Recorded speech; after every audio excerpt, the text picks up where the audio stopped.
అందరికీ నమస్తే. Teachers and graduate కోటాలో కాంగ్రెస్ ఎక్కడన్నా గెలిచే అవకాశం కనిపిస్తుందా? గెలవకపోతే రేవంత్ రెడ్డి పరిస్థితి ఏంది? ఎందుకంటే గవర్నమెంట్లో ఉండి పోటీ చేసి ప్రచారం చేసి అన్నీ చేసినా గెలవకపోతే అది తీవ్రమైన పరిణామాలకు దారితీసే అవకాశం ఉంది. ప్లస్ ఎగ్జిట్ పోల్స్ అంతా ఎట్లున్నాయి? సిగ్నల్ టీవీలో కూడా ఒక వీడియో ఉంది. ఎట్లా ఉంది అనాలిసిస్? కాంగ్రెస్ అభ్యర్థి గెలిచే అవకాశాలు లేవు. కాంగ్రెస్ సపోర్ట్ చేసిన అభ్యర్థులు ఎవరు గెలిచే అవకాశం లేదు. నేను చెప్తా ఆ వీడియో. అంతకన్నా ముందు మీరు ఈ వీడియో చూసిన వాళ్ళందరికీ కృతజ్ఞతలు. మీరు ఈ వీడియో కింద రైట్ సైడ్లో సబ్స్క్రైబ్ అనే బటన్ కనిపిస్తుంది. మీరు ఆ బటన్ నొక్కండి, బెల్ నొక్కండి, వీలైతే వీడియో షేర్ కూడా చేయండి.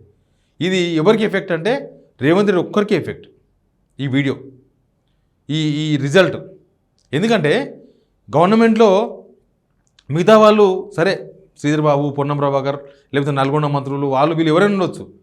కానీ సీఎం రేవంత్ రెడ్డి ఆయన ఎవరికి టికెట్ ఇవ్వాలనో వాళ్ళకే ఇచ్చుకున్నాడు.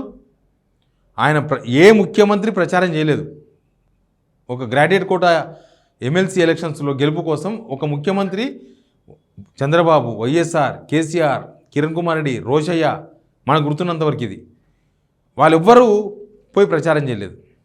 కానీ పోయి ప్రచారం చేసిండు. అధికార దర్పాన్ని మొత్తాన్ని వాడిండు. అయినా గెలవకపోతే రిజల్ట్ చూద్దాం. రిజల్ట్ ఎట్లుంటుందో తెలియదు. సర్వేలు అన్నీ ఏం చెప్పినాయి? ఇక్కడ జరిగిన 2 elections graduate quota Alphores Narender Reddy Congress అభ్యర్థి.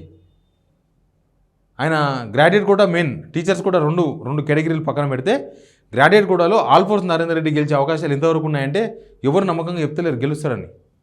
కొందరు 3rd ప్లేస్ అని చెప్తున్నారు. బీజేపీ అభ్యర్థి 2nd ప్లేస్ అంటున్నారు. హరికృష్ణ 1st ప్లేస్ అంటున్నారు. ఓలా పోటీ ఉన్నా కూడా హరికృష్ణ వర్సెస్ అంజిరెడ్డి ఉంటుంది తప్ప ఆల్ఫోర్స్ నరేందర్ రెడ్డి ఉంటాడని నమ్మకంగా ఎవరు చెప్తలేరు. రేవంత్ రెడ్డి పోయి ప్రచారం చేసిన తర్వాత పొజిషన్ ఇది. గెలిచే అవకాశం ఎంతవరకు ఉన్నో తెలియదు.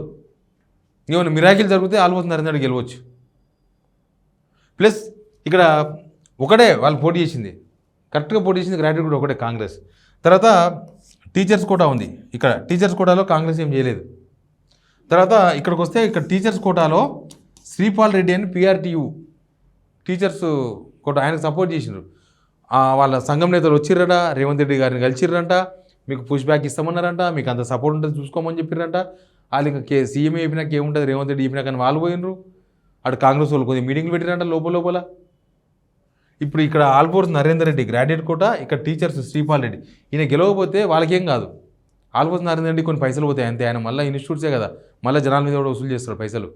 లేకపోతే ఇక్కడ శ్రీపాల్ రెడ్డి ఇప్పుడు కాకపోతే మళ్ళీసారి పోటీ చేస్తాడు. ఆయన అంతకుముందు టీఆర్ఎస్లో ఉండే, బీఆర్ఎస్ సపోర్టెడ్ ఉండే, ఇప్పుడు గవర్నమెంట్ వచ్చింది కదా, ఇటు వచ్చిండ్రు. కానీ రేవంత్ రెడ్డి పరిస్థితి ఏంది? బీఆర్ఎస్ లోక్సభ ఎలక్షన్స్లో 0 వచ్చినా పెద్ద ఫరక్ పడదు. వాళ్ళ ప్రాంతీయ పార్టీ ప్లస్ వాళ్ళు కూర్చుంటారు, లేస్తారు, పండుకుంటారు, నడుస్తూ ఉంటుంది వాళ్ళది. కానీ రేవంత్ రెడ్డి సొంత పార్టీ కాదు, పైన ఉంటుంది మొత్తం. ఆల్ఫోర్స్ నరేందర్ రెడ్డికి టికెట్ ఇవ్వడంలో రేవంత్ రెడ్డి పాత్ర అయినా మొత్తం ఆయన్నే చాలామంది కాంగ్రెస్ వాళ్ళు ఉన్నా, ఇప్పుడు హరికృష్ణ ఉన్నారు కదా, ఆయన కాంగ్రెస్ అతనికి ఇవ్వకుండా ఆయనతో పైసలు లేవని చెప్పి ఈయనతో పైసలు బాగున్నాయని చెప్పి ఈయనకి ఇచ్చారు. పైసలు ఖర్చు పెట్టుకోనికైనా తీసుకోనికైనా తర్వాత విషయం. కానీ ఆయనకు పైసలు ఉన్నాయనే ఇచ్చిండ్రు ఆల్ఫోర్స్ నరేందర్ రెడ్డికి. లోక్సభ ఎలక్షన్స్లో 12 సీట్లు గెలిచే కాడ 8 సీట్లు గెలిచింది కాంగ్రెస్. కొన్ని సీట్లలో కావాలని బీజేపీని గెలిపినకనే రేవంత్ రెడ్డి వీక్ అభ్యర్థులను పెట్టిందని ఒక పెద్ద విమర్శ ఆయన మీద ఉంది. హైకమాండ్ దాకా పోయింది అది. ఇప్పుడు ఆల్ఫోర్స్ నరేందర్ రెడ్డి ఇట్లా ఓడిపోతే ఆయన పరువు పోదు, రేవంత్ రెడ్డి పరువు పోతుంది.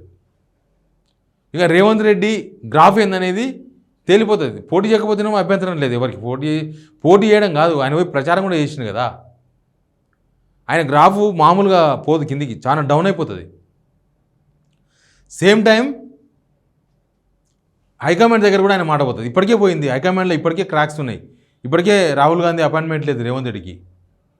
ఇది కనుక ఓడిపోయిన తర్వాత కాంగ్రెస్ పార్టీ గ్రాడ్యుయేట్స్ అంటే సామాన్య ఓటర్లే, టీచర్లు వేరు. మళ్ళీ టీచర్లు అంటే వాళ్ళకు కేటగిరీ, వాళ్ళ డిమాండ్స్ వేరు, వాళ్ళ వ్యవహారం వేరు. టీచర్స్లో కూడా నిజానికి కాంగ్రెస్ సపోర్ట్ చేసిన శ్రీపాల్ రెడ్డి గెలవాలి. ఎందుకంటే వీళ్ళ గవర్నమెంట్ వచ్చి సంవత్సరమే అయింది. ప్రభుత్వ ఉద్యోగులంతా సంతృప్తిగా ఉన్నారు, మేము ఎవరు చూడంత మంచిగా చూసుకుంటామని చెప్తున్నారు కదా వాళ్ళకి. మరి అట్లాంటప్పుడు టీచర్లు కూడా ఖచ్చితంగా శ్రీపాల్ రెడ్డికి ఓటేసి ఉండాలి. శ్రీపాల్ రెడ్డి గెలవకపోతే కూడా రేవంత్ రెడ్డికి ఎఫెక్ట్. గవర్నమెంట్ మీద టీచర్ల అభిప్రాయం ఏంటో తెలుస్తుంది. నిరుద్యోగులు ఇప్పుడు గ్రాడ్యుయేట్స్ అంటే మూడు రకాల ఓటర్స్ ఉంటారు. ఒకటి ప్రభుత్వ ఉద్యోగులు, పెన్షనర్సు, నిరుద్యోగులు, గ్రాడ్యుయేట్స్. సంవత్సరంలోనే 55,000 ఉద్యోగాలు ఇచ్చినాం, అసలు ఎవరు ఇవ్వలే ప్రపంచంలో అని చెప్పారు. వీళ్ళు నిజంగానే 55,000 ఉద్యోగాలు ఇచ్చిన సాటిస్ఫాక్షన్ నిరుద్యోగుల్లో ఉంటే ఖచ్చితంగా ఆల్ఫోర్స్ నరేందర్ రెడ్డికి ఓటు పడతాయి. అసలు అంతకుముందు గవర్నమెంట్ కన్నా ప్రభుత్వ ఉద్యోగులు మేమే బాగా చూసుకుంటున్నాం అనుకుంటే ఖచ్చితంగా ప్రభుత్వ ఉద్యోగులు కూడా ఆల్ఫోర్స్ నరేందర్ రెడ్డికి ఓటేస్తారు. పెన్షనర్లను కూడా మేమే బాగా చూసుకుంటున్నాం, ఇంకా ప్రభుత్వ ఉద్యోగులు 1వ తారీఖు జీతం ఇస్తాం, అది కూడా ఉంది. ప్రభుత్వ ఉద్యోగులకు మేమే 1వ తారీఖు జీతం ఇస్తున్నాం, అంతకుముందు ఇవ్వలేదని ఒకటి చెప్పుకుంటారు కదా. ఇంకా పెన్షనర్లు కూడా మంచి సాటిస్ఫాక్షన్ ఉన్నారు కాంగ్రెస్ గవర్నమెంట్ పైన అనుకుంటే వాళ్ళు కూడా మీకే ఓటేసి ఉంటారు. మరి మీరు ప్రచారం కూడా చేశారు కదా సపరేట్గా. మీరు కొన్ని చెప్పారు కూడా, రైతు బంధు వచ్చిందా మాకు ఓటేయరు, రాకపోతే మాకు ఓటేయద్దని. రుణమాఫీ అయ్యిందా మాకు ఓటేయండి. ఈ రుణమాఫీ మీద ఎంత మాత్రం సాటిస్ఫాక్షన్ ఉందో కూడా తెలుస్తుంది. రైతు భరోసా మీద ఏమాత్రం సాటిస్ఫాక్షన్ ఉందో కూడా తెలుస్తుంది జనాలలో. ఇట్లా చాలా ఉన్నాయి. ఇది అగ్నిపరీక్ష రేవంత్ రెడ్డికి. ఈ గెలుపు ఓటములతోన గవర్నమెంట్ పడిపోదు, గవర్నమెంట్ ఇంకొక స్టేజ్కి ఏం పోదు, ఇట్లే ఉంటుంది గవర్నమెంట్. కానీ రేవంత్ రెడ్డి డ్యామేజ్. గవర్నమెంట్ పడిపోదు, రేవంత్ రెడ్డి పడిపోతాడు. పైన హైకమాండ్ లెక్కిస్తుంది రేవంత్ రెడ్డి తప్పులు మొత్తం. దింపినాడు, ఉత్తగా దింపొద్దు కదా. ఈయన ఏమేం చేసిన ఫెయిల్యూర్స్ మొత్తం మూట కట్టి ఈయన నెత్తిన పెట్టి పంపిస్తారు. కాంగ్రెస్లో అదొక సాంప్రదాయం. ఎవరైనా దింపాలనుకున్నప్పుడు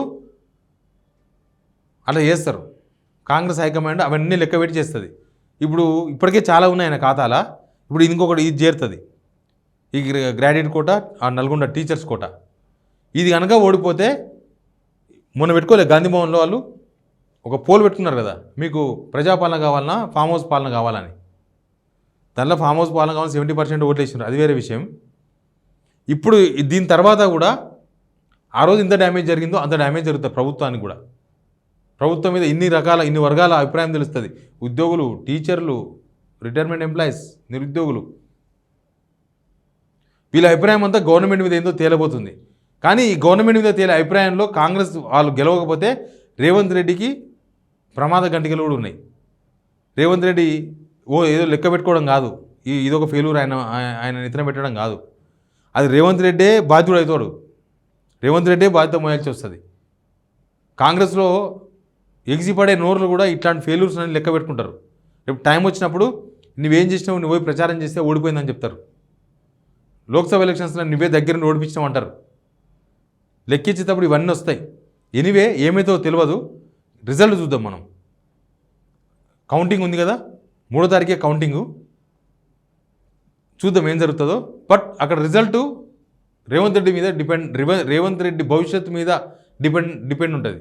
అక్కడ గెలుపు ఓటములు రేవంత్ రెడ్డి ముందు ఏమవుతుంది అనే దాని మీద అది దానికి ఒక ప్రభావం చూపిస్తుంది. అక్కడ జరిగేది రిఫ్లెక్ట్ అవుతుంది రేవంత్ రెడ్డి ఫ్యూచర్ మ్యాన్. చూద్దాం ఏం జరుగుతుందో. Please subscribe signal TV.